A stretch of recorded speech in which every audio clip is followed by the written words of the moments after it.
Hi there, my name's John and this is a very quick video about my Kraut OM. I've had a few requests on the AGF to do recordings of this guitar.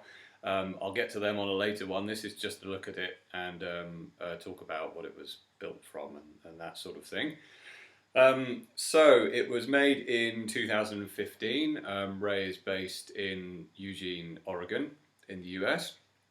It's got an Italian spruce top, which hopefully you can have a bit of a look at here.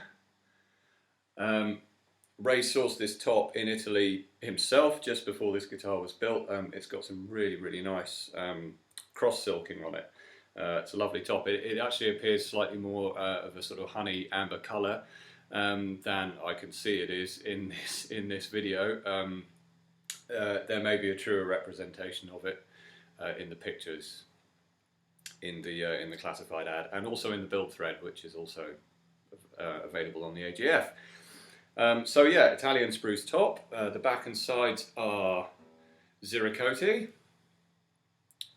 which is absolutely stunning. Hopefully you can see from this video and also from the pictures on the ad that this is in absolutely as new condition. There are no marks on it anywhere. I'm very particular about how my guitars are treated. It's lived in its Hoffy case when it's not been played ever since I've had it. The sides are laminated, so it's double sides. The inners are Peruvian walnut. Ray, I think, does that as standard with Rosewood family guitars.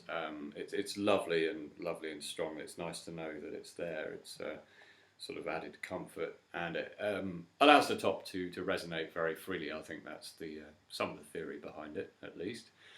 It's got ebony bindings, which is a sort of classic look with a single a maple purfling line either side of them. Ebony bridge and ebony fretboard. The bridge is pinned. Ray does a lot of pinless bridges as well, but I prefer the look of a pinned bridge. Yes, I think it looks nicer. That's just a personal thing. The scale length is 25¼ inches, which is a compromise between the sort of the shorter scales, the 24.9s, and Ray's standard for an OM, which is 25 inches. So it's in between that and the sort of longer scales like the 25.4s and things that you get on Martins and things like that. I think it makes a nice compromise. It's not too demanding, not too firm feeling under the fingers. You don't lose anything tonally. It just gives it slightly more sweetness and a slightly easier feel. I like it.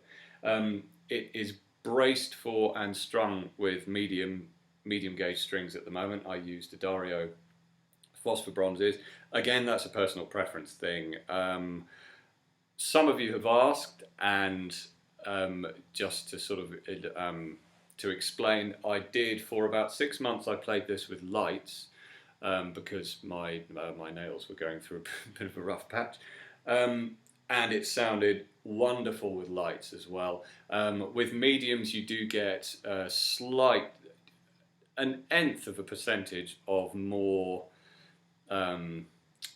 body to the bass, more depth. It is unbelievably responsive either way. It sounds fantastic with either gauge string. So really, whatever suits you, you can string it with, and you will never have any complaints. It's strung with mediums at the moment. You can see, hopefully, from this here, the headstock veneers, Ziricote again, and also that's Ray's standard carved headstock there, which is amazing. It's got sort of beveled edge to it, which I think looks great. It's also got lacy tuners. They are a lovely open gear, obviously. 18:1 gear ratio, so they're a bit more precise than Waverleys and equivalent tuners. They're beautiful and stable. They've got a really smooth action. They look very nice. I like them. The nut and saddle are made from fossilized walrus ivory. Again, that was a sort of custom upgrade. I wanted to do that.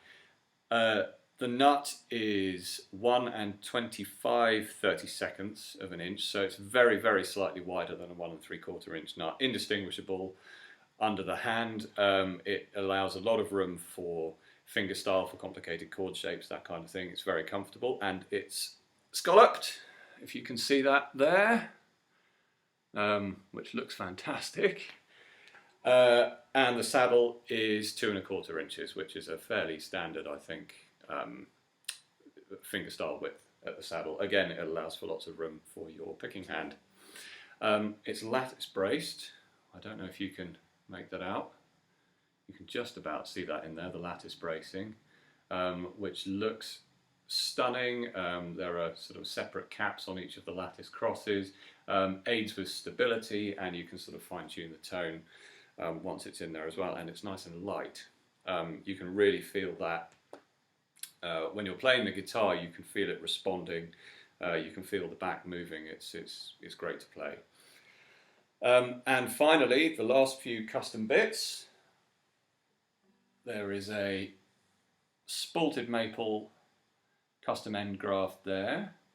Anyone who's had guitars built by Ray will know that you go through this sort of very interactive design process, and he sends you lots of different versions of what he thinks you might like, and this one was, I think, actually the first one he sent me. I just saw it and I was blown away. It's amazing.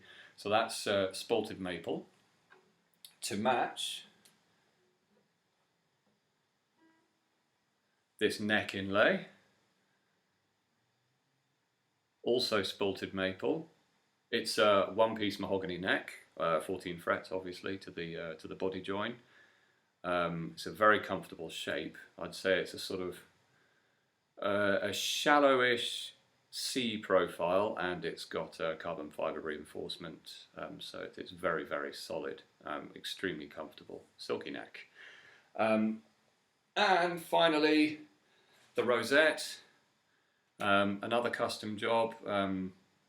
Each one of Ray's is sort of unique. So this one has, which side am I coming in from? There we are. So it's got some custom purfling lines in it, obviously. This is wenge, this part of the rosette here. Then outside of that is some more spalted maple. And over on this side here, this is buckeye burl, which I think looks fantastic. I've seen that on other guitars of his, and I knew that I wanted it on this one. And there's also a little bit of it here. That more or less sums it up, I think. What else can I say? Ebony heel cap, which you can see there, and there are no fret markers on the board. I don't like them. I prefer to have a sort of a nice blank fretboard, if you will. But down the sides here, on the edge, you can just make out, hopefully, some custom, they're copper rings inlaid into the edge of the fretboard, so you know where you are. Again, it all looks amazing, and you can also see there's a coach line around the fretboard, around the edge there, which is, I think, sort of a Samogi family staple almost. I think most of the sort of Samogi student guitars have that, and it looks lovely. That, I think, pretty much sums it up. I can't think of anything else to say, so I will return in later videos and I'll play it for you in a few different tunings. Until then, bye bye.